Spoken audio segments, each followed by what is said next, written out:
bisa otomatis, bisa membersihkan apa dengan otomatis. Nah, anak-anak, hari ini kita akan belajar mengenai kecerdasan artifisial, mesin cerdas dan mesin non cerdas.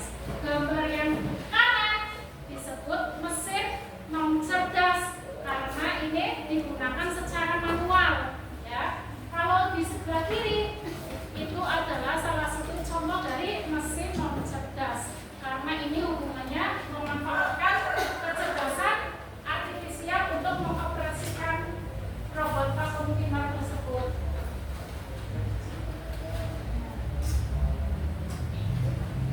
Nah, tujuan pembelajaran hari ini yang pertama diharapkan setelah mengikuti pembelajaran kalian dapat memahami pengertian AI atau kecerdasan artifisial. Yang kedua, kalian dapat menyebutkan karakteristik dari AI. Kemudian yang ketiga, kalian dapat menyebutkan contoh penerapan AI sederhana di sekitar kita seperti Google Translate, asisten suara, filter, ya, filter kamera. Kemudian diharapkan juga kalian dapat memahami apa itu mesin cerdas dan mesin non cerdas. Pembelajaran hari ini, ya, Guru akan jelaskan terlebih dahulu. Yang pertama, nanti Bu Guru akan menampilkan video mengenai kecerdasan artifisial, mesin cerdas dan non cerdas. Kemudian setelah menonton video, kalian nanti akan diajak untuk berdiskusi secara kelompok. Kemudian yang ketiga, hasil diskusi kelompok kemudian dipresentasikan oleh perwakilan kelompok. Dan yang keempat adalah kalian nanti akan mengerjakan tes formatif secara individu. Jelas anak-anak? Jelas ya? Jelas. Anak-anak, artificial intelligence itu apa sih? Apa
mencari video di YouTube, misalnya menggunakan film animasi anak, nanti di situ muncul dengan sendirinya dengan suara kita video tentang animasi anak.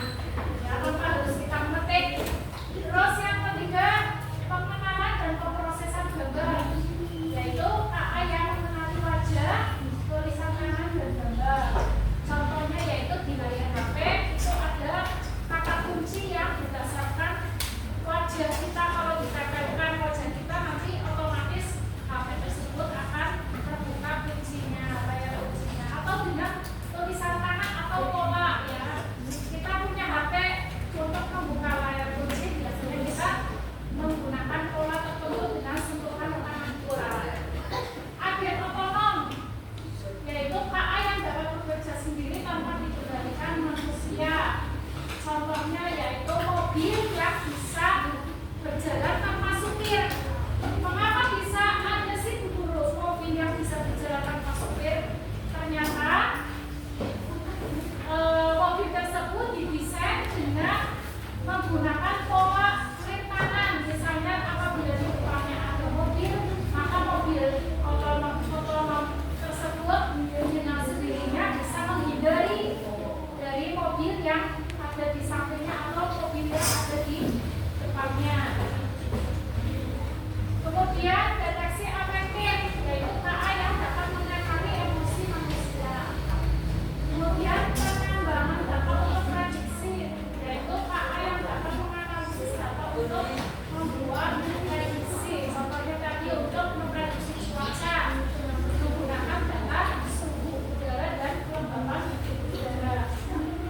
Kreativitas artifisial, KA yang dapat menciptakan konten baru seperti teks, gambar, musik, dan video. Nah, ini seperti yang ada di YouTube. Kita mau cari gambar, apa musik, video yang kita inginkan, kita bisa mencari dengan sesuai keinginan. Nah, ini yang pernah Mas Bisulan.